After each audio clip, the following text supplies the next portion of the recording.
এটা নতুন করে খুলনা পাইকগাছা অঞ্চলের বাঁধ ভেঙে যাওয়ার কারণে বাঁধ মেরামতে সবার প্রচেষ্টায় একসাথে দলবদ্ধ হয়ে তারা কাজ করছে বাঁধ ভেঙে যাওয়া বাঁধটাকে আবার পুনরায় মেরামত করার জন্য।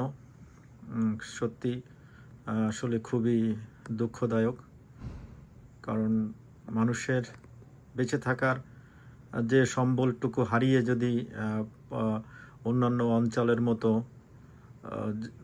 পথে বসতে হয়, তাহলে আসলে আমাদের বলার ভাষা থাকে না।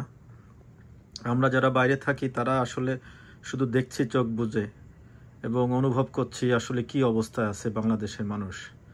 এই কারণে সবার উচিত যার যার জায়গা থেকে যে যেভাবে পারেন সার্বিক সহযোগিতা করার জন্য, যাতে আমাদের বাংলাদেশি ভাই বোন, আত্মীয় স্বজন, বন্ধু বান্ধব সবাই এই প্রতিকূল অবস্থা কাটিয়ে উঠতে পারে এবং সার্বিক সহযোগিতায় সবাই যেন সুস্থ থাকতে পারে, এই প্রত্যাশা।